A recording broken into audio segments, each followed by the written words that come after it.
क्या आपको लगता है कि राहुल गांधी कभी प्रधानमंत्री बन पाएंगे? मेरे हिसाब से अगर मीडिया साथ देगा तो डेफिनेटली। अभी पीछे मनोज तिवारी जी आए थे इवेंट में, वो मेरे साथ स्टेज पे थे, तो उन्होंने बोला था कि मेरी बेटी ने मेरे से ना 1 करोड़ की गाड़ी मांगी और मैंने मना कर दिया। अरे ऐसे नहीं है कि मेरे पास 1 करोड़ नहीं है, मेरे पास 5 करोड़ भी है अगर उन्होंने गाड़ी लेनी है। लेकिन जिस दिन तो अपने पैसों की गाड़ी खरीदेगी ना तो मुझे बहुत अच्छा लगेगा।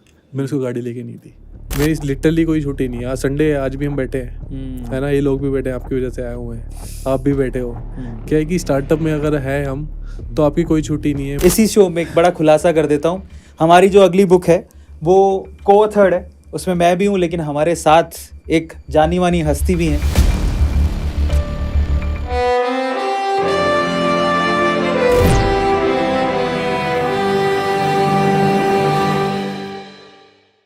अगर आपको अमीर बनना है तो सबसे पहले आपको अपनी सोच से अमीर बनना पड़ता है, और इसके लिए बड़े अमीर लोग कहकर गए हैं कि आपको 2 चीज़ों पर ध्यान देना बड़ा ज़रूरी है। एक तो आपके आसपास जो नई नई टेक्नोलॉजी आ रही है उसके लिए अपने आप को हैबिचुअल बनाइए, और दूसरी बात जो एक पुरानी चीज़ है जैसे कि बुक्स, उसको पढ़िए। जितना ज्ञान किताबों में है उतना आपको कहीं से नहीं मिल सकता। ये बातें आपने सुनी होंगी, लेकिन आज हमारे द अरविंद अरोड़ा शो में एक ऐसे बंदे से आपको मिलवाने वाले हैं जो कि ये दोनों काम करता है। ऐसा नहीं है कि वो सिर्फ बुक्स पढ़ता है या टेक्नोलॉजी का ध्यान रखता है, बल्कि वो टेक्नोलॉजी प्रोवाइड भी करता है, और दूसरा जो काम है वो बहुत ही इंटरेस्टिंग है, वो खुद बुक्स के पब्लिशर हैं। जाने माने बुक्स पब्लिशर इनविंसिबल के को फाउंडर सागर आज हमारे साथ है, जिनकी खुद की एक फिनटेक कंपनी भी है। तो आज के सेशन में हम लोग स्वागत करते हैं सागर का। Thank you Arvind sir for inviting me. Thank you so much Sagar भाई फॉर कमिंग। सबसे पहले तो आज का एजेंडा सेट कर लेते हैं। आज का एजेंडा क्या है? आज के सेशन का एजेंडा बहुत सिंपल है कि अगर आपके पास कोई कहानी है कहने को, क्योंकि हर किसी की ज़िंदगी बहुत बिरली होती है, हर किसी के पास एक कहानी है कहने को, तो क्या आप बुक लिख सकते हैं? और बुक लिख सकते हैं तो उसके लिए क्या क्या चीज़ों की ज़रूरत होती है, और आप कैसे एक सक्सेसफुल बुक राइटर बन सकते हैं या अपनी कहानी को कह सकते हैं, उसके बारे में बात करेंगे, क्योंकि ये खुद बहुत ही फेमस कंपनी इनविंसिबल के को फाउंडर है। दूसरा, हम लोग आज फिनटेक की बात भी करने वाले हैं, एआई की बात भी करने वाले हैं, और एंटरप्रेन्योरशिप की बात भी करने वाले हैं। चलिए कॉन्वर्जेशन को शुरू करते हैं। फर्स्ट ऑफ ऑल तो हम आपको रूल बता देते हैं हमारे शो का बड़ा सिंपल सा रूल है कि क्वेश्चन कभी कंट्रोवर्शियल नहीं होते, आंसर्स क्वेश्चंस को कंट्रोवर्शियल बनाते हैं। कोशिश वही रहेगी। तो सबसे पहले जो इनका काम है उसी मुद्दे पे चलते हैं। आप पब्लिशिंग करते हैं, मेरी भी बुक आपके पब्लिशिंग हाउस से ही गई थी, इनफैक्ट 2 बुक्स, जिसमें से एक थोड़ी कामयाब रही, अमेज़ोन पे बेस्ट सेलिंग भी थी। स्टॉक मार्केट पे मैंने एक बेसिक्स ऑफ स्टॉक मार्केट की बुक लिखी थी। थैंक यू सो मच उसको पब्लिश करने के लिए।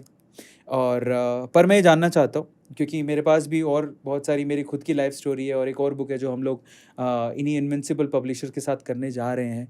तो मेरा पहला सवाल ये है कि क्या जितने यूट्यूबर्स हैं, इन्फ्लुएंसर्स हैं, क्या उनको बुक लिखनी चाहिए? और अगर उनको बुक लिखनी चाहिए तो उसका प्रोसेस क्या है? वो कैसे अपनी अपनी कहानी कह सकते हैं, और आप उसमें कैसे मदद कर सकते हैं? इंडिया के अंदर क्या है कि हमने अगर सीखा है या फिर आपने कभी सुना होगा तो लोग बुक्स इसलिए पढ़ते हैं कि हमारी इंग्लिश ठीक हो जाए, या फिर अगर कोई हिंदी सीखना चाह रहा है कि हमारे हिंदी की मात्राएं ठीक हो जाए, ये ठीक हो जाए। लेकिन अगर हम यहाँ से इंडिया से थोड़ा सा बाहर जाएंगे तो लोग बुक्स अगर पढ़ते हैं तो वो नॉलेज के लिए पढ़ते हैं, क्योंकि जो बुक्स में लिखा हुआ है कहीं ना कहीं, अगर गीता भी है या फिर हमारे पास जितने भी स्पिरिचुअल बुक्स लिखी हुई हैं, तो वो सब कहाँ से आया है? मतलब कृष्ण जी आज इस दुनिया में नहीं है, शिव शंकर जी आज इस दुनिया में नहीं है, तो वो कहीं ना कहीं लिखा हुआ है, तो वो बुक से ही हमारे पास सारी की सारी चीज़ें पहुँच पाई हैं। तो मे बी अगर आप अपने थॉट्स को बुक्स में लेके आते हैं तो वो कहीं ना कहीं जाके, सपोज करो जब दुनिया ख़त्म होगी तो यही वर्ड्स दोबारा लोगों को कहीं ना कहीं स्पिरिचुअलिटी की ओर या फिर मोटिवेशन की तरफ लेके जाएंगे। एक टाइम ऐसा था जब लोगों के पास इंटरनेट का फैसिलिटी नहीं था, तो लोगों की इतनी वो नहीं थी, इन्फ्लुएंस नहीं था किसी एक पर्टिकुलर इंसान का। अगर कोई था तो वो एक्टर्स थे जो टीवी पे आते थे, या फिर रेडियो था। इसके अलावा कुछ भी नहीं था, वरना बुक्स आती थी जो हम ऑफलाइन में प्रोवाइड करते थे। लेकिन जब से यूट्यूब और इस तरीके के प्लेटफॉर्म्स आए हैं, जैसे इंस्टा आया है, तो यहाँ से रीच लोगों तक पहुँचने का, तो उनको हमने इन्फ्लुएंसर्स नाम दे दिया। तो वो जिस तरीके से अपने आप को बता रहे हैं, तो अगर वो वर्ड्स में लेके आएंगे, मे बी आज की डेट में किसी इन्फ्लुएंसर के पास 1 लाख सब्सक्राइबर है और उसके व्यूज़ 2 लाख आते हैं। एक टाइम पे आके उसके 10 लाख सब्सक्राइबर है, तब भी उसके व्यूज़ 1 लाख या फिर 50,000 आते हैं। तो ऑडियंस कभी भी किसी की सगी नहीं है। हमेशा जब भी नया कंटेंट आता है, जैसे कहते हैं कि कस्टमर कभी किसी का कोई परमानेंट नहीं है। जब तक आप एक अच्छा कंटेंट प्रोवाइड करें या जब तक आप एक अच्छी नॉलेज प्रोवाइड करें, तब तक वो आपसे जुड़े हुए हैं। लेकिन बुक्स एक ऐसी चीज़ है, अगर कोई बंदा बुक लेके रख लेता है, अगर मैं आपसे पूछूंगा या फिर आप जितने भी लोग यहाँ बैठे हैं सबसे पूछूंगा तो सबके पास अभी तक 10th-12th की बुक्स पड़ी होंगी घर पे। मेरे True. पास भी पड़ी है। बुक्स को कोई इंसान फेंकता नहीं है। बुक्स लॉन्ग टर्म है। बुक्स हमेशा आपके सामने भी रहती है, आपके घर में भी रहती है और लोग देखते भी हैं। तो आपकी ब्रांड वैल्यू कभी भी वीडियोस आपके कोर्सेज से नहीं बनेगी, बल्कि आपकी ब्रांड वैल्यू बुक से ही बनेगी। क्योंकि बुक एक ऐसी चीज़ है जो हमेशा आपके पास रहती है घर पे कहीं ना कहीं, वो चाहे किसी कोने में दबी हो लेकिन वो हमेशा रहती है। कभी भी कोई आपने कभी आज तक बुक फाड़ के नहीं फेंका होगा। मे भी उस पर पैर भी लग जाता है तो हम इंडियंस क्या काम करते हैं, हम हाथ लगा के उसे छू लेते हैं। तो अगर आप इन्फ्लुएंसर हैं, अभी जैसे आप देखेंगे तो बहुत सारे इन्फ्लुएंसर्स सेल्फ पब्लिश करते हैं। अभी अमेजोन है, फिर फ्लिपकार्ट है, ये सब लोग खुद से अप्रोच करने लगे हैं। बुक्स को ना एक बिजनेस बना लिया गया है। कहीं ना कहीं आप देखेंगे तो हर बंदा अप्रोच कर रहा है बुक के लिए, ऑनलाइन उसे बेच रहा है। 1 साल बिकता है, आपकी ऑडियंस आपके पास एक्टिव यूजर्स सपोज करो 20,000 है, उन 20,000 लोगों ने बाय कर लिया। वो 20,000 लोग 20,000 को चलो और बोल देंगे 40,000 बुक बिक गया। लेकिन अगर आप ऑफलाइन गली नुक्कड़ तक जाएंगे, जैसे अगर आप Tier 3 Tier 4 के मार्केट में जाएंगे, जो छोटे छोटे गांव हैं जिनके पास फ़ोन ही नहीं है, बुक्स वो बहुत ज़्यादा पढ़ते हैं। अगर आप हिंदी का ऑडियंस देखेंगे इंडिया में बहुत ज़्यादा है, इंग्लिश की बजाय अगर हम देखें तो वो 5x और 10x है। अगर आप आज भी लोग बुक स्टोर से बुक खरीदते हैं रादर कि वो ऑनलाइन प्लेटफॉर्म से बुक खरीदें। तो वहाँ तक जाने के लिए आपको कहीं ना कहीं पब्लिशर की ज़रूरत है। लेकिन लोग सेल्फ पब्लिश कर रहे हैं, 1-2 साल अपना बुक निकाल लेते हैं, थोड़ा सा रिवेन्यू 10% एक्स्ट्रा निकाल लेते हैं, 20% एक्स्ट्रा निकाल लेते हैं, लेकिन उसके बाद ना वो बुक नज़र आती है ना वो खुद नज़र आते हैं। वो सब कुछ वैसा का वैसा रह जाता है। इसका मतलब ये है कि आप पॉजिटिवली कह सकते हो कि अगर किसी के पास उसकी स्टोरी है तो उसको बुक तो पब्लिश करनी चाहिए, लेकिन अमेजोन प्लेटफॉर्म ऐसे प्लेटफॉर्म पे जाके सेल्फ पब्लिशिंग ना करके वो पब्लिशर के पास जाए। बेसिकली क्या है कि अगर आप देखेंगे तो हर एक का अपना एक काम है। अभी अगर मेरा पब्लिशिंग काम है तो मैं आज वीडियोस बनाऊंगा तो वीडियोस नहीं चलेगा। आज मैं अगर दवाई बेचने लग जाऊंगा तो मैं दवाई नहीं बेच पाऊंगा, क्योंकि मेरे पास पूरा नेटवर्क बुक्स का है। True. अगर आप एक एजुकेटर हैं, आपका काम है एजुकेशन का कंटेंट को क्रिएट करना और एजुकेशन के कंटेंट को लोगों तक प्रोवाइड करना। अगर आप खुद से सेल्फ पब्लिश कर रहे हैं, सपोज करो आप एक SSC के टीचर हो, या फिर आप बायोलॉजी के टीचर हो, या फिजिक्स के टीचर हो, आप इन सब की एक बुक्स ले आए या 4-4 5-5 बुक्स ले आए, इससे ऊपर नहीं लेके आ पाओगे। या तो आप सारे के सारे सेक्टर में जाके, पब्लिशिंग एक टोटली एक बिजनेस है। जब आप ऑफलाइन में जाते हो तो वहाँ पे बड़े सारे क्रेडेंशियल्स रहते हैं कि हम किस तरीके से ऑफलाइन नेटवर्क में काम करते हैं। लेकिन लोग क्या काम करें कि खुद से पब्लिश करें कि यार मुझे पब्लिशर के पास ऐसा नहीं मिला है। ये सिर्फ इन्फ्लुएंसर्स के लिए है जो मैं बात कर रहा हूँ वैसे, क्योंकि इनविंसिबल सिर्फ इन्फ्लुएंसर्स और सेलिब्रिटीज़ के साथ काम करता है। पहले हम थोड़ा सेल्फ पब्लिशिंग में थे और अभी हम ट्रेडिशनल पब्लिशिंग करते हैं। ऐसा नहीं है कि सिर्फ इन्हीं के साथ काम कर रहे हैं। अगर आपके पास कंटेंट अच्छा है, कुछ भी है, अगर आपका अच्छा कंटेंट है, कुछ नया लेके आ रहे हैं, तो डेफिनेटली हम उस चीज़ के ऊपर प्लान कर सकते हैं और उसका कोई फीस भी नहीं है। और उससे पहले हमारे कुछ चार्जेस रहते थे पब्लिशिंग में, जिसमें हम सेल्फ पब्लिशिंग करते थे, लेकिन अभी हमने पूरा मॉडल चेंज कर दिया है। पहले हमारा ये मोटो रहता था कि कोई भी इन्फ्लुएंसर आ जाए कि जिसके पास सब्सक्राइबर है। मैं भी टोटली बिजनेस मॉडल में था, लेकिन जब से हम एजुकेशन में आए, अभी हम टोटली एजुकेशन बुक्स कर रहे हैं मैक्सिमम। तो आप कंटेंट पे ध्यान दे रहे हो? अभी हम कंटेंट पे ध्यान दे रहे हैं। अगर हम स्टॉक मार्केट को लेके आ रहे हैं तो उसको भी हम प्लान कर रहे हैं कि हम स्कूल लेवल में इन्वेस्टमेंट का कैसे बता पाएँ, क्योंकि स्टूडेंट्स को ज़्यादा नॉलेज होना चाहिए। एक जो मैच्योर इंसान है 30-35 साल का, अगर वो इन्वेस्टमेंट करे तो उसे पता है कि मेरे पास फंड्स कितने हैं। लेकिन अगर एक स्कूल का बच्चा है और उसके पास एक टाइम के बाद फंड्स आ रहे हैं, तो मेरे हिसाब से उसे अच्छे से नॉलेज होनी चाहिए कि उन फंड्स को किस तरीके से इस्तेमाल करे या फिर कैसे उसे का यूज़ करे कि उसको कुछ लॉस ना हो। तो हम टोटली इसको एजुकेशन में लेके आ रहे हैं कि हम 25 से 20 साल तक के जितने भी बच्चे हैं, जो भी कॉलेजेस में फिर स्कूल्स में, उनको हम किस तरीके से इन्वेस्टमेंट के बारे में बता पाएँ। या फिर आप UPSC में चले जाइए या फिर आप SSC में चले जाइए, तो इस तरीके की हम बुक्स लेके आ रहे हैं। मार्केट में बहुत सारे पब्लिशर हैं, अराउंड 22,000 पब्लिशर हैं इंडिया में। तो मैक्सिमम पब्लिशर क्या काम करते हैं, ऐसा मैं किसी का नाम नहीं लूँगा, लेकिन अगर आपके पास 10 फिजिक्स का बुक है तो उसके अंदर कहीं ना कहीं कंटेंट शफल होके सेम कंटेंट मार्केट में प्रोवाइड हो रहा है। ये तो बात सच है। अगर एक स्टूडेंट आपको भी फॉलो करता है और एक दूसरे इन्फ्लुएंसर को फॉलो करता है, तो क्या काम करें कि उन्होंने बोला कि मेरा फिजिक्स का बुक लो, उन्होंने बोला मेरा फिजिक्स का बुक लो, दोनों का प्राइस 300 रुपये है। तो दोनों के पास 600 रुपये में सेम ही कंटेंट आ गया जो वो 300 रुपये में भी ले सकता था। तो आप अगर कुछ भी लेके आ रहे हो, मतलब एजुकेशन को आप बिजनेस ना बनाओ। बहुत सारे एडटेक प्लेटफॉर्म्स हैं, उन्होंने आज की डेट में पब्लिशिंग स्टार्ट कर दिया है। तो आप देखेंगे कि अगर मैं एडटेक आज स्टार्ट कर दूंगा तो मैं भी नहीं कर पाऊंगा। मैं भी शायद मैं जो अपने रिलेशन पे जो मेरे साथ लोग हैं उनके साथ मैं कुछ बिजनेस कर लूँगा, लेकिन कहीं ना कहीं मैं उनके साथ खिलवाड़ कर दूंगा। जो इन्फ्लुएंसर, क्योंकि मैं उन्हीं के बेस का, जो उनके फॉलोवर्स है उन्हीं को कंटेंट बेच के उन्हीं का पैसा खा रहा हूँ। लेकिन अगर पब्लिशिंग एक सेक्टर है तो पब्लिशिंग एक पूरा का पूरा ऑफलाइन नेटवर्क है। हाँ, ऑनलाइन है कुछ हद तक, लेकिन टीयर 3 टीयर 4 सिटीज़ में लोगों को पता ही नहीं कि बुक्स को बाय कैसे करना है। लोगों को बाय नहीं, वो आज भी जाके बुक स्टोर से ही बुक खरीदते हैं। और मे बी अगर आप गली में से जा रहे हैं या फिर आप किसी कहीं मॉल में जा रहे हैं, अगर आपको वहाँ पे अपनी बुक्स नज़र आती हैं तो उनका फील भी अलग ही रहता है कि हाँ, कुछ मतलब मैंने कुछ अचीव किया है लाइफ में। अगर आपने ऑनलाइन रखा हुआ है, ऑनलाइन तो आप भी बेच सकते हो। जिसके पास 10 लाख सब्सक्राइबर है और जिसके पास 10 भी नहीं है वो भी ऑनलाइन बेच रहा है। उसकी बुक भी वैसी अवेलेबल है जैसे आपकी अवेलेबल है। फ़र्क सिर्फ इतना है कि आपकी 10 बिक रही है, उसकी 10 नहीं बिक रही है। लेकिन वो 10 कब तक बिक रही है, आप भी सेम स्टेज पे आ जाओगे विद इन 6 मंथ्स या 1 ईयर। ये बात सच है। तो अब आप ये बताइए कि चलो मैंने ठान लिया, जैसे कोई भी इन्फ्लुएंसर अब देख रहा होगा तो उसने ठान लिया कि चलो मैं भी अपनी बुक पब्लिश करता हूँ, मेरे पास बिग स्टोरी है। शुरुआत कैसे करें और आप एंड तक लेके जाइए कि फाइनली प्रोडक्ट बन के तैयार कैसे हो जाएगा और उससे वो कितना पैसा कमा सकता है। पहली बात तो कभी भी कोई आके मुझे बोलता ना कि मैं इस बुक से कितना पैसा कमा लूँगा, उसकी आज तक बुक नहीं चली। तो क्योंकि बुक्स, मैं वही बोल रहा हूँ कि एजुकेशन एक बिजनेस नहीं है। पैसा बहुत बनता है। मैं ये भी बोल रहा हूँ कि पैसा इतना बनता है कि शायद ये पेंशन है। लाइफ में आप जब पढ़ाना बंद कर दोगे, यूट्यूब बंद हो जाएगा, सब बंद हो जाएगा, बुक्स हमेशा बिकती रहती है। वो एक पेंशन का काम करती है। और अगर आपकी बुक अच्छे से मार्केट कर जाती है तो वो इतनी अच्छी पेंशन दे सकती है कि आप बड़ा अच्छा जीवन जी सकते हो। कोई इन्फ्लुएंसर अपना बुक पब्लिश करना चाहता है, सबसे पहली चीज़ क्या है, सबसे मेन चीज़ क्या है? कंटेंट। क्योंकि आपकी ऑडियंस एक बार बुक को आपके कहने पे ले लेगी, लेकिन बुक्स अगर मार्केट में रन करेगा तो वो सिर्फ कंटेंट पे ही करेगा। आप कंटेंट दीजिए, उसके बाद हमारे पास एडिटर्स है, डिज़ाइनर्स है, पूरा मार्केटिंग है, सब कुछ है, हर चीज़ की अवेलेबिलिटी है। तो अकॉर्डिंगली हम बुक्स को आगे लेके जाते हैं, बुक्स को अवेलेबल कराते हैं बुक स्टोर्स पे, रेलवे स्टेशंस पे। डिपेंड करता है कि आपका बुक का डिमांड कैसा है। अकॉर्डिंगली हम बुक्स को प्रिंट कराते हैं कि सपोज करो किसी का 1000 बुक बिकता है तो हम 2000 प्रिंट कराते हैं या 4000 प्रिंट कराते हैं। लेकिन मैं इतना गारंटी देता हूँ कि अगर आप, मैं ही नहीं बोलूँ कि मेरे साथ ही काम करें, पब्लिशर बहुत सारे हैं, किसी भी पब्लिशर का काम करेंगे तो वो आपको कहीं ना कहीं 4x का रिटर्न 100% देगा। अगर कोई बेकार से बेकार पब्लिशर भी है जो नया है, वो भी आपको 2x तक दे देगा।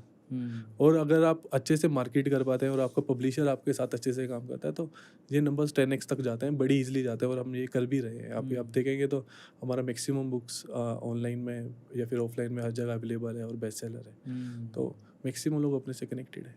तो भैया सिंपल सी बात है, बुक पब्लिश करना चाहते हो, अपनी स्टोरी कहना चाहते हो तो बहुत सिंपली सिर्फ एक चीज़ पे ध्यान देना, वो है कंटेंट।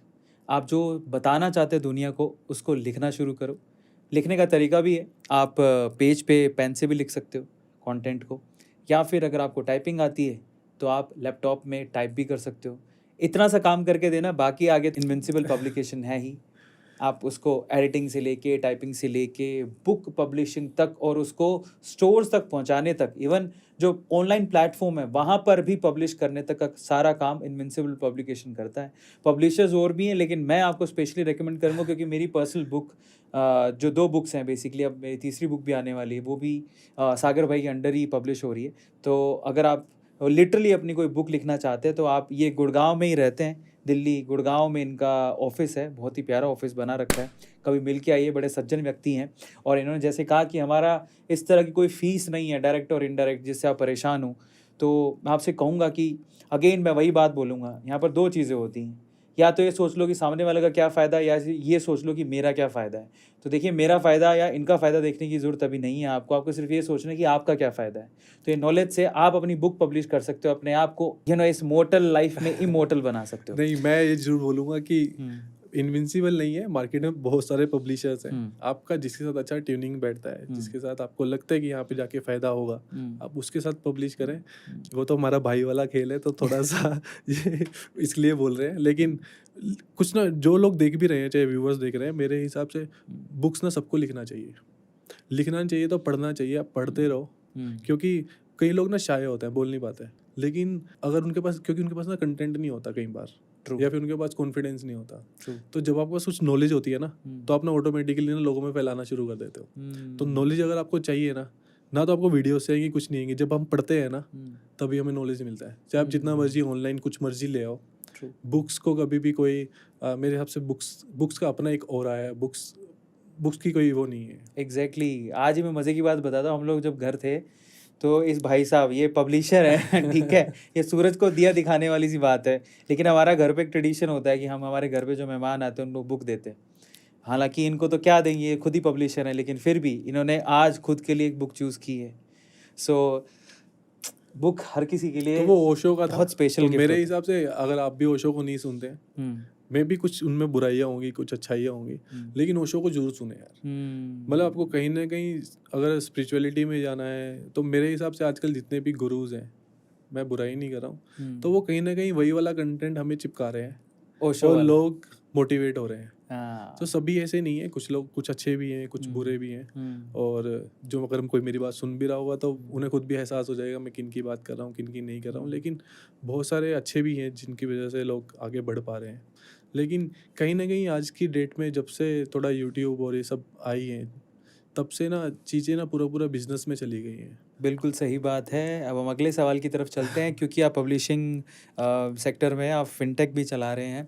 तो मेरा एक पब्लिशिंग सेक्टर के लिए एक और क्वेश्चन था कि आपको क्या लगता है कि टॉप 3 ऐसे कौन से जोनराज जिनकी बुक सबसे ज़्यादा चलती है? देखो, सबसे पहले तो आता है एजुकेशन। ओके।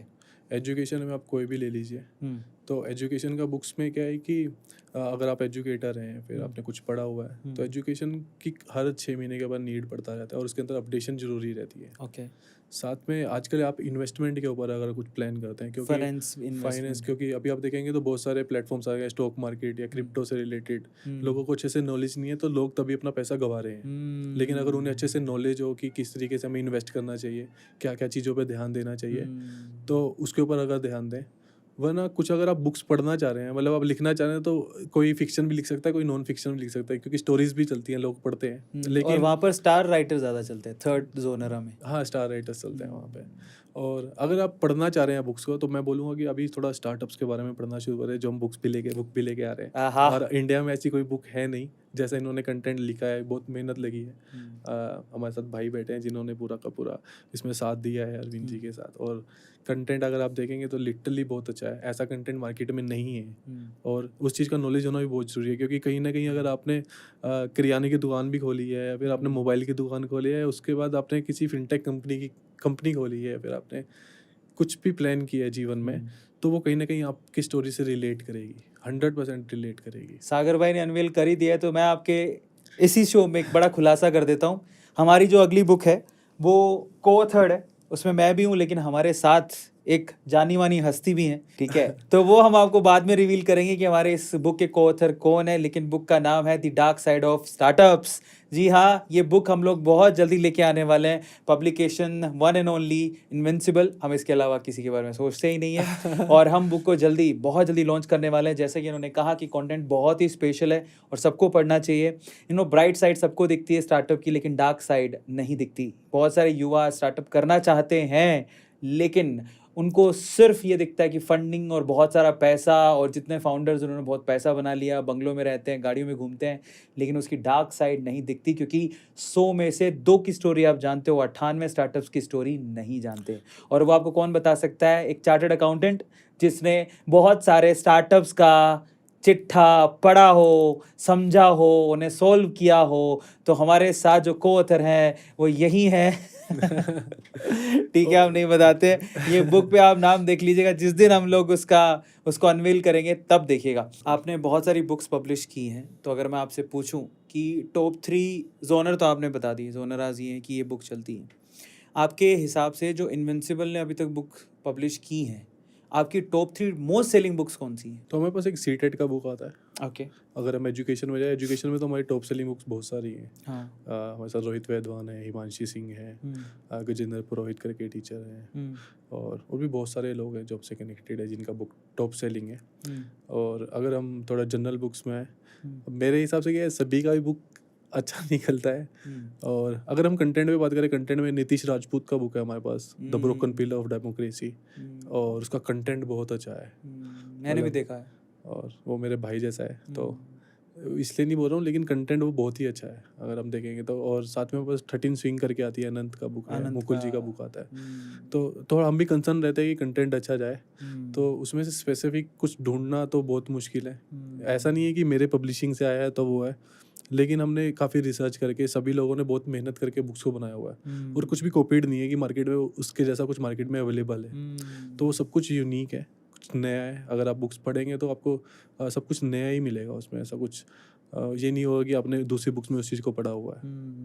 एक आपकी पब्लिशिंग के अलावा आपका फिनटेक का भी बिजनेस है, थोड़ा उसके बारे में जानना चाहते हैं शॉर्ट में। सो बेसिकली जो हमारा पब्लिशिंग है वो भाई ने शुरू किया था 16 में। तो मैंने 2018 में ज्वाइन किया था पब्लिशिंग। तो अभी हम इसकी बात करेंगे कि हम किस तरीके से पब्लिशिंग में चैलेंजेस, पब्लिशिंग या कोई भी बिजनेस है, चैलेंजेस क्या क्या रहते हैं। तो 18 में मेरे को आने का रीज़न ये था कि हमारा कोई बुक चला था। और क्या होता है, जो बड़ी शार्क्स होती है ना मार्केट में, जो सेम फील्ड से होती हैं, वो हमेशा आपको नीचे पीछे खींचने में हमेशा रहती हैं। तो ऐसी हमारी एक बुक चलती थी जो बहुत वायरल हो गई थी, उसका पायरेसी हो गया था। तो मैं अपनी गाड़ी में बुक्स ले लेके घूमता था भर भर के, और एकदम से क्या हुआ कि उस ऑथर को किसी ने खरीद लिया, किसी और पब्लिशर ने। और जैसे ही वो उनके पास गया तो हमारे साथ भी क्या होता है, जब आपके पास रिवेन्यू अच्छा आता है तो उसी तरीके से आप खर्चे और बाकी चीज़ों को प्लान करने लग जाते हो, आगे की चीज़ों को। तो हम भी अकॉर्डिंगली उसी तरीके से चल रहे थे और एकदम से वो ऑथर ही चला गया। और हमारा अगर हम फर्स्ट से 5th स्टेप तक गए थे तो हम दोबारा 1 पे आ गए, और जो हमारा फोकस था वो पूरा हिल चुका था। उसके बाद काफ़ी सारी चीज़ें हुई, लेकिन तब मैं ज्वाइन किया था पब्लिशिंग, वो इन्फ्लुएंसर ही था जो भी था। और तब मैंने भाई को बोला था कि भाई आज एक गया है तो 10 लेके आएंगे। तो अभी हमारे पास अभी 220 इन्फ्लुएंसर्स है जिनकी बुक्स आती है, और साथ में अनु कपूर, हंसराज हंस जी हैं, और बाकी बहुत सारे सेलिब्रिटीज़ हैं जिनका बुक हम लेके आ रहे हैं। और तो जितनी बार आप गिरते हो मेरे हिसाब से उतनी बार आप उठते हो, उतनी तेज़ी से उठते हो। अगर आप 5 से 1 पे आ गए हो तो अगला स्टेप आपका सीधा 7th और 8th होने वाला है। तो मेरे हिसाब से जो बुरा वक्त होता है वो अच्छे के लिए आता है। तो कोशिश करेगा, भगवान से दुआ भी करेगा तो कि बुरा वक्त भी आता रहे। क्या होता है, हमें बुरा वक्त ना ज़्यादा बुरा लगता है, अच्छा वक्त हमें कम अच्छा लगता है। और बुरा वक्त हमें जो सिखा के जाता है ना, वो हमें सिखाता नहीं है, वो हमें बताता है। और बुरा वक्त इसलिए आता है क्योंकि कुछ अच्छा आने वाला होता है। तो उसके बाद जो हमने आगे स्टेप्स लेने शुरू करे, फिर उसके बाद कोविड आ गया। कोविड के बाद चीज़ें थोड़ी सी हिली हुई थी, लेकिन कोविड में हम सही चल रहे थे। लेकिन हमें लग रहा था कि अगर हम टेक के बंदे हैं और हम टेक में जा सकते हैं, जैसे हमने भी इनविंसिबल ई लर्निंग करके शुरू किया था, उसमें हमने अच्छा रिवेन्यू भी जनरेट किया था।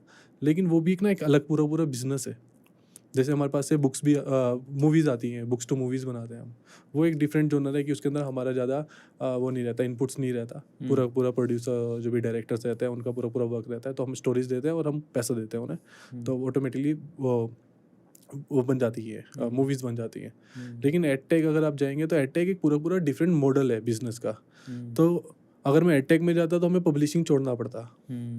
तो उसके बाद कोविड भी आ गया था, तो लेकिन उस टाइम हम रिवेन्यू अच्छा निकाल चुके थे। तो मैंने बहुत सारे जो हमारे होता थे, मैंने डिफरेंट जो भी एडटेक प्लेटफॉर्म्स हैं उनको हमने बहुत सारा सपोर्ट किया, जो आज की डेट में बहुत बड़े हैं। तो कहीं ना कहीं उस टाइम पे हमने एक बार पब्लिशिंग बेच दिया था। और मैं कुछ पैसा लेके घर पे जा रहा था, और हम क्योंकि बहुत थक चुके थे कि एफर्ट्स ज़्यादा लग रहे थे। मुझे लग रहा था कि इतने एफर्ट्स हम कुछ और लगाते थे तो आज हम बहुत कुछ होते कि हम 1000 करोड़ का कंपनी खड़ा कर चुके होते। करेक्ट। तो हमने पूरा टीम को निकाल दिया, और उन्होंने कुछ टोकन मनी हमें दिया हुआ था, ठीक है, वो कैश में था। और 1 तारीख को उन्होंने पूरा पैसा देना था, और हमें धीरे धीरे पूरा का पूरा पब्लिशिंग उन्हें दे देना था। और अचानक से उन्होंने लास्ट मोमेंट में मना कर दिया और हमने पूरी टीम निकाल दी। अरे बाप रे। तो हम ना 7 स्टेप पे थे और हम 7 पे वापस आ गए। मे बी हम नीचे आ गए क्योंकि हमारे पास पूरा टीम मिल गया, क्योंकि जो एम्प्लॉइज़ है वो आपकी स्ट्रेंथ है, सही बात है ना।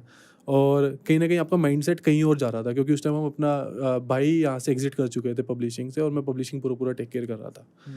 तो उसके बाद जो हमने बूम आना शुरू किया, आज उस दिन के बाद और आज तक हमने 5x to 6x अपने बिजनेस को बढ़ाया है। क्या बात है। और मेरे हिसाब से जितनी बार आप परेशान, 2-3 दिन मैं नहीं सोया था।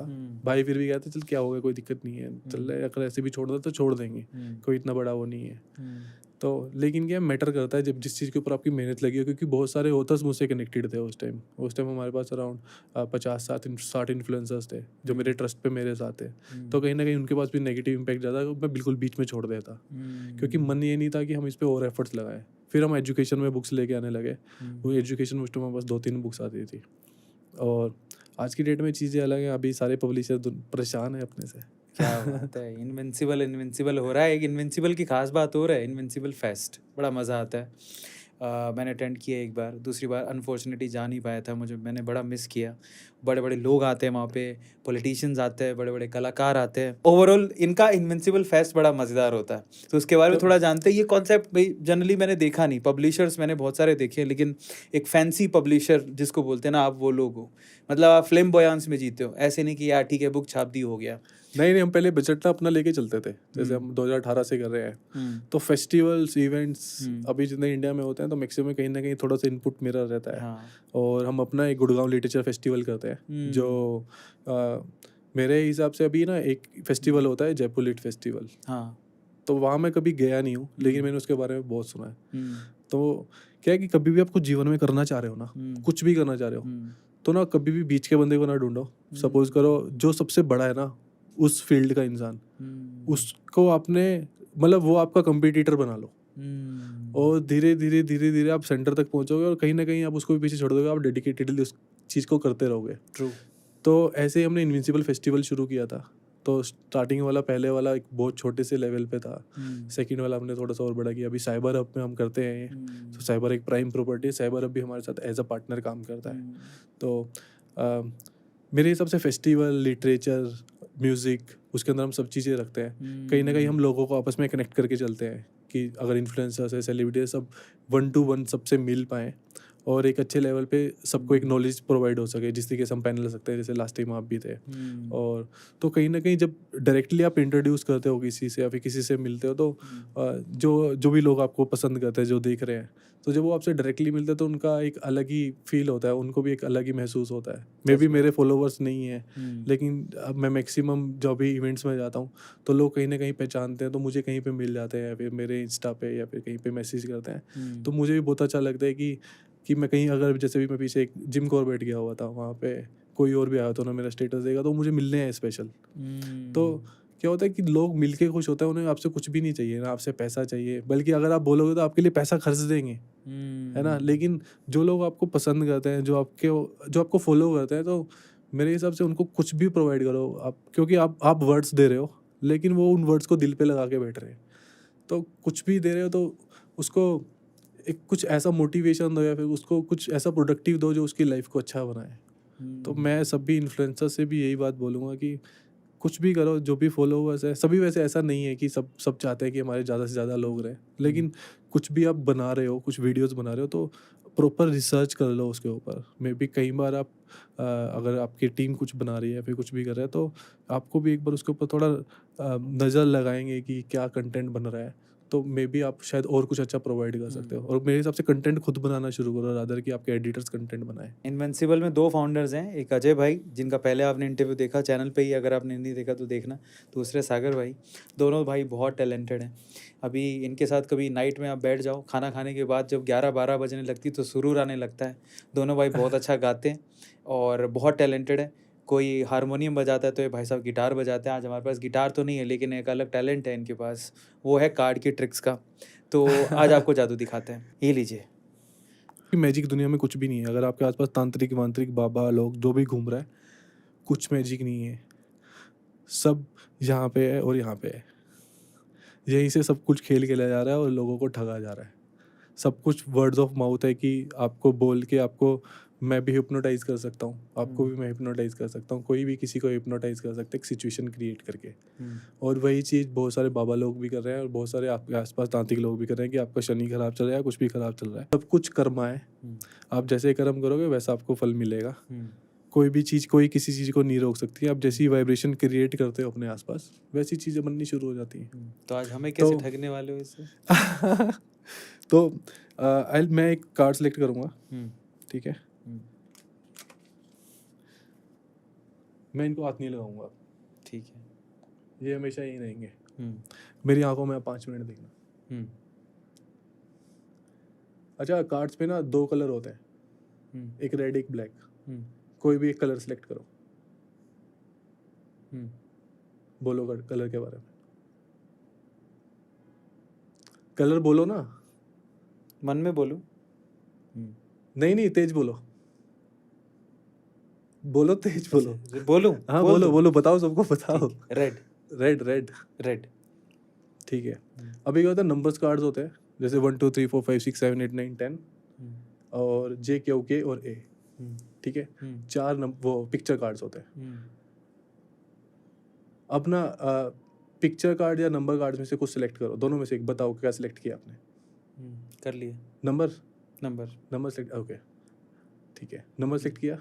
अब कोई भी नंबर एक चूज करो। कर लिया। क्या मैंने आपको पुश किया?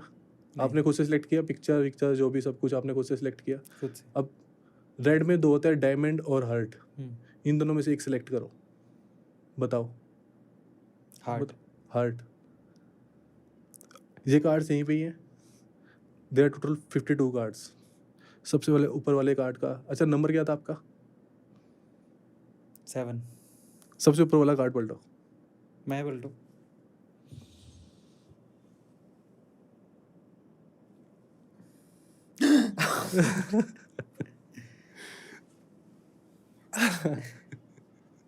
How is this possible? सो आप देख सकते हो सारे कार्ड्स अलग है। How तो- is this possible? हालांकि ये इनकी मैजिक ट्रिक मैंने पहले भी ट्रिक्स बहुत सारी देखी हैं, लेकिन मैंने मेरे ऊपर करके नहीं देखी, इन लोगों से करके दिखाई थी, तो मुझे थोड़ी वो थी। लेकिन ये सारे कार्ड्स अलग हैं, जो मैंने सोचा था वो कार्ड लिटरली इन्होंने हाथ नहीं लगाया और ऊपर ही था। मजा आ गया। क्या बात है। तो जब आप गुड़गांव जाएंगे है ना इनविंसिबल में, तो आप बुक की बात तो करेंगे ही, साथ ही ये दोनों भाई बहुत टैलेंटेड है।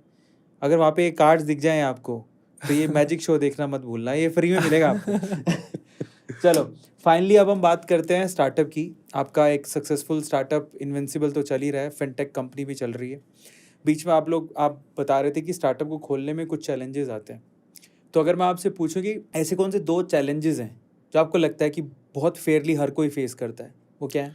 देखो कोई भी स्टार्टअप है ना, सबसे पहला चैलेंज तो आपका आइडिया है कि आपका आइडिया क्या है, और सेकंड चैलेंज आपके एम्प्लॉयज़ हैं, क्योंकि ये 2 चीज़ें ही हैं जो आपको आगे बढ़ाती है। एम्प्लॉयज़ के अंदर एक ओनरशिप होना बहुत ज़रूरी है कि वो अपने काम को अपना काम समझ के काम करें। कुछ ऐसे एम्प्लॉयज़ भी होते हैं कि 6 बजे जाना है तो वो 6 बजे पूरे निकल जाते हैं। कुछ ऐसे भी होते हैं कि डेडिकेटेडली कुछ ना कुछ करते रहते हैं। अगर एक आप एम्प्लॉय हैं, मेरे हिसाब से अगर कोई स्टार्टअप में है तो लोग कहते हैं कि स्टार्टअप में ज़्यादा वो नहीं है, पैसा नहीं है। पैसा मे भी स्टार्टअप में ज़्यादा है आज की डेट में, कि लॉन्ग टर्म विज़न नहीं है, कुछ नहीं है।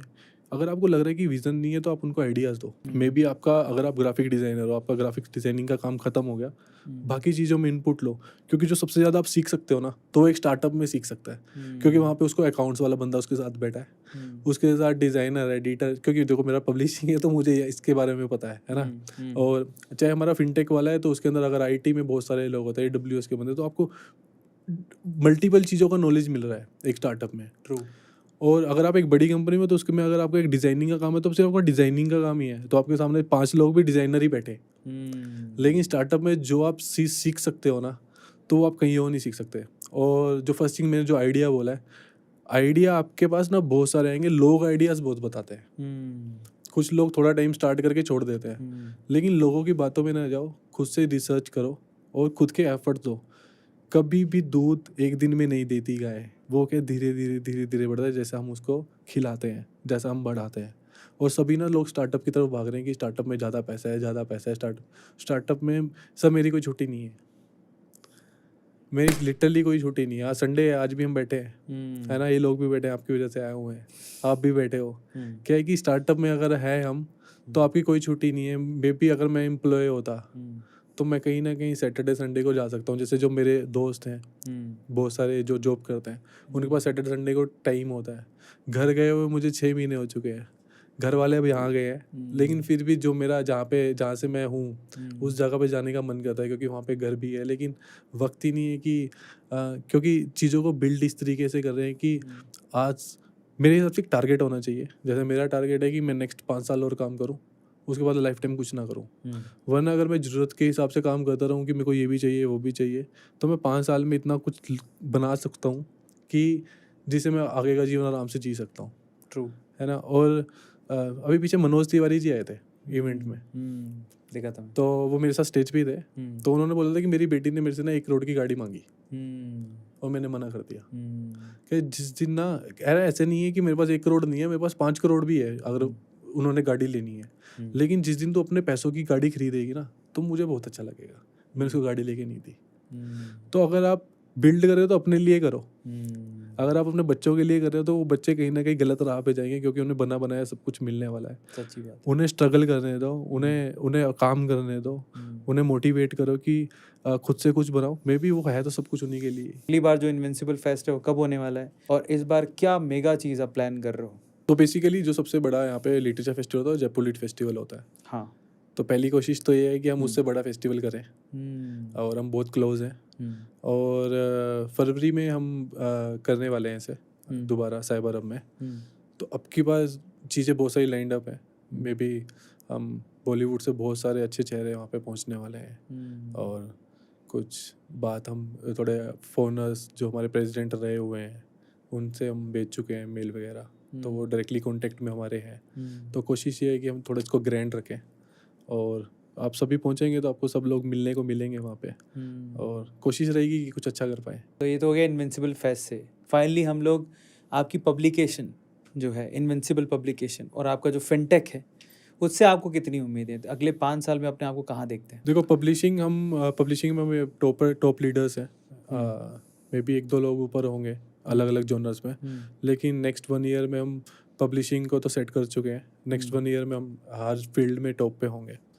और रहा फिनटेक में अभी जस्ट हमें 6 मंथ्स ही हुए हैं, B2B आए हुए। पहले हम B2C कर रहे थे, और हमने फर्स्ट फंडिंग उसमें क्लोज कर लिया है। और अभी हम पूरा AI पे काम कर रहे हैं। जैसे आप ना हर जगह AI देख रहे हो, उसके बारे में पढ़ना शुरू करो। अगर आप स्टूडेंट हो तो कहीं ना कहीं उसके बारे में पढ़ना शुरू करोगे। चाहे स्टूडेंट भी नहीं हो, तो अगर आप एक्स्ट्रा नॉलेज लेना चाह रहे हो तो आने वाले टाइम में इस फील्ड्स में जॉब्स भी आने वाली हैं। और जितने भी रूमर्स फैलाए जा रहे हैं कि आपकी जॉब्स जाएंगी या फिर कुछ भी होगा, अगर आपके अंदर स्किल्स हैं, आप एक अच्छे लर्नर हो और आपके पास कुछ करने की चाह है, तो डेफिनेटली कभी भी किसी के लिए दरवाजे क्लोज नहीं होते। क्योंकि इतने बड़ा देश है, इतनी सारी चीज़ें चल रही हैं, तो उन लोगों को इफेक्ट पड़ता है कि हमारी जॉब चल जाएगी जो कुछ करके राजी नहीं है। True. मेरे हिसाब से अगर आपके अंदर लर्निंग पावर अच्छा है और आप सीखना आता है, तो आप डेफिनेटली आपको कोई भी निकाल भी नहीं सकता, और कोई निकालना चाहता भी नहीं है। मेरे पास बहुत सारे एम्प्लॉय है जो बोलते हैं मैं छोड़ना चाह रहा हूँ, तो कई बार उनको कुछ भी इनका चैलेंज होता है तो उनको 1 मिनट में बोल देता हूँ कि तू नहीं जा रहा है, जो तुझे चाहिए वो ले ले। कुछ लोग मुझे बोलते हैं कि मैं जा रहा हूँ, और मे बी वो एक्सपेक्ट करते हैं कि मैं उन्हें रोक के उनकी सैलरी बढ़ाऊंगा। उन्हें बोलता हूँ आप जा सकते हो। तो डिपेंड करता है, वो डिपेंड करता है आपकी स्किल्स पे, आपके सीखने के ऊपर। अब बहुत सारे लंबे क्वेश्चंस, लॉन्ग क्वेश्चंस हमने ले लिए हैं, जिसमें भाई ने इत्मीनान से आंसर दिए हैं। अब हम आपसे रैपिड फायर राउंड खेलेंगे। स्पाइसी क्वेश्चन कुछ ले लेते हैं। तैयार है आप? जी बिल्कुल, देखते हैं। चलिए पहला सवाल लेते हैं। Do you believe in love at first sight? Yes. वो सबसे पहला वो हुआ भी है। Okay, so who is your celebrity crush? Celebrity crush पहले आयशा टाकिया थी, अब जैकलीन है। वाई आयशा टाकिया? क्या पसंद था आयशा टाकिया में? तो मतलब ठीक लगती थी, अच्छी थी। नहीं ऐसे ही। अब मैं कोई इशारा तो करने नहीं वाला जैसे भाई ने कर दिया था। Okay, have you ever experience true love? Yes, twice. उनका प्यार तो सच्चा था लेकिन आपका नहीं था। Next question, what should a girl do to impress you? Smile. Next question, most embarrassing moment? वो बहुत सारी आती है। मतलब क्या होता है, एम्बैरेसिंग मोमेंट्स ना हमें अलग अलग टाइम पे याद आती है। हाँ. इस टाइम कुछ याद नहीं आ रहा, लेकिन हो जाती है कुछ ना कुछ। क्या ऐसा सबसे ज्यादा एम्बैरेसिंग क्या था? अभी ऐसा कुछ आ नहीं रहा दिमाग में। ऐसा नहीं आ रहा, आता है, बताया नहीं जाता। ऐसा। ओके, कैसी कौन सी सेलिब्रिटी जिसको आप अगले इनविंसिबल फेस्ट में बुलाना चाहते हो एनी हाउ? जैकलीन फर्नांडिस। तो अभी प्लान तो है, मतलब जैकलीन से है, फिर 2-4 लोग और हैं, तो may be will approach. Do you love politics और हेट पॉलिटिक्स? नहीं, आई वॉज इन पॉलिटिक्स, और पॉलिटिक्स थोड़ा सा बुरा है इंडिया में। मे बी इन फ्यूचर अगर मैं कभी पॉलिटिक्स में गया तो इसको सुधारेंगे। Okay, so who is your favourite political party? मैं अभी ना तीनों पार्टी के साथ काम करता हूँ। तो मेरे तीनों अच्छी है। ओके, थोड़ा ट्विस्ट करके आपसे सवाल पूछते हैं। सो योर थॉट्स अबाउट आपका थिंकिंग अच्छा है, मे बी थोड़े उन्हें चैलेंजेस आएंगे, लेकिन ये है कि हमारे पास एक और ऑप्शन बनने को आ रहा है मार्केट में, तभी मैंने 3 बोला। तो कहीं ना कहीं पहले बीजेपी और कांग्रेस था, तो वो लोग इससे परेशान होकर उस पर जाते थे। तो डेफिनेटली जितने ज़्यादा आपके पास कंपिटिटर्स होंगे उतना अच्छा काम होगा, उतना अच्छा देश बनेगा। What is your thoughts about Modi ji? Modi ji मेरे हिसाब से अच्छे लीडर हैं, और एक इंसान सब कुछ नहीं कर सकता। मे बी अगर वो अच्छे हैं तो नीचे के लोग अच्छा काम नहीं कर रहे हैं, तो मेरे हिसाब से उनको पता नहीं ये आवाज़ जाएगी नहीं जाएगी, लेकिन कहीं ना कहीं नीचे के लोगों पे थोड़ा सा ध्यान देना शुरू करेंगे और कुछ करना शुरू करेंगे तो थोड़ा सा जो भी नेगेटिविटी फैल रहा है वो ऑटोमेटिकली ठीक हो जाएगा। क्या आपको लगता है कि राहुल गांधी कभी प्रधानमंत्री बन पाएंगे? लोग हैं, अब मेरे हिसाब से अगर मीडिया साथ देगा तो डेफिनेटली। राम मंदिर के बारे में आपकी क्या विचार है? देखो मेरे हिसाब से मंदिर, मैं सभी भगवान में मानता हूँ, और हम ना जो हिंदू हैं, मतलब जैसे मुस्लिम होते हैं, फिर हम हिंदू क्या होता है, हम अगर चर्च के आगे जाते हैं तब भी हम सिर झुका देते हैं, मस्जिद के आगे जाते हैं तब भी सर झुका देते हैं, और कहीं मंदिर के आगे जाते हैं तब भी सर झुका देते हैं, है ना। तो मेरे हिसाब से मेरे लिए सब जो भी स्पिरिचुअलिटी में बिलीव करता है, जो भी हाथ जोड़ के या फिर कुछ भी करके भगवान में रखता है, तो सब बराबर है। और मंदिर, ये सब पॉलिटिकल मुद्दे नहीं होने चाहिए। मंदिर मंदिर को रखना चाहिए, सबकी स्पिरिचुअलिटी और सबके धर्म का हमें आदर करना चाहिए। केरला स्टोरी जब एक मूवी रिलीज हुई थी, लिटरली मैं ना कोई इन आजकल गॉसिप्स में ना पढ़ता नहीं, ना टाइम मिलता इन वीडियोस को देखने का। The Kashmir files, Kashmiri files, मैं वही बोल रहा हूँ कि ये ना बहुत सारे पॉलिटिकल मुद्दे बन के आ रहे हैं कहीं ना कहीं। मतलब मे भी शायद मोदी जी को नहीं पता लग रहा है, या फिर टॉप के लीडर्स को पता है, या फिर वही करवा रहे हैं, या फिर कांग्रेस करवा रही है। जो भी वीडियोस बन रही हैं, कोई हर एक दूसरे के खिलाफ थ्रू मूवीज आना चाह रहा है। तो मेरे हिसाब से ये चीज़ बंद होनी चाहिए, और लोगों को भी इन चीज़ के ऊपर कमेंट करना ही बंद कर देना चाहिए। Your favourite YouTube channel? YouTube channel पे मैं नीतीश की कुछ वीडियोस देख लेता हूँ, बाकी आपकी देख लेता हूँ। अब आखिरी सवाल की तरफ चलते हैं। सागर, जैसे कि मैंने पूछा कि 3 ऐसी डिज़ायर्स आपको बतानी है जो आप अब जिंदगी जितनी बची उसमें वो 3 ख्वाब ज़रूर पूरा करना चाहोगे, वो 3 ख्वाब कौन से? एक, मुझे हेलीकॉप्टर लेना है, कि मुझे जाना थोड़ा आसान हो पाए, मैं ट्रैफिक में ना फंसूं, तो शायद मैं 1 घंटा और बैठ पाता। हाँ, यहाँ हेलीपैड भी है वैसे, वो नहीं मिल रहा ना। अच्छा। और सेकंड, मेरे को मल्टीपल कंट्रीज में अपना घर चाहिए। लाइक मैं नॉर्वे में घर चाहता हूँ। कहाँ पे? नॉर्वे में। ओके। और मतलब जहाँ जहाँ मैं घूमने जाऊँ कि मैं वहाँ पे अपना एक घर ले पाऊँ। थर्डली, कि मेरे हिसाब से जो मेरे ख़ास है, जो मेरे को अच्छे लगते हैं, जो मेरे क्लोज हैं, वो कभी इस दुनिया को छोड़ के ना जाए। ओह, खैर ये दुआ है, पर हम भी ये चाहेंगे कि सभी ऐसे जो हमारे खास हैं वो हमेशा सही सलामत रहें। इसी सेशन को अब करते हैं ख़त्म। मज़ा तो बहुत आ रहा है, लेकिन अगली बार, फिर से कह रहा हूँ टाइम कंस्ट्रेंट है, अगली बार फिर बैठेंगे इनके साथ में, बहुत मज़ा और भी आएगा, क्योंकि जब बैठेंगे 3 यार, अजय, सागर और मैं, और बहुत सारे सवाल लेंगे। आपको क्या करना है, सिंपली आज सागर से बात करके, आपको बात सुन के, जितना भी पॉडकास्ट आपने सुना, कॉन्वर्जेसन सुनी, आपको कैसा लगा कमेंट सेक्शन में ज़रूर लिखिएगा। और साथ ही अगर आप मेरी जगह पर होते तो आप सागर भाई से क्या सवाल पूछते? इसके अलावा सागर भाई का ऐसा कौन सा जवाब है जो आपको सबसे ज़्यादा इंप्रेसिव लगा, कमेंट्स में लिखिएगा। मिलते हैं अगले सेशन में, till then take care, bye bye.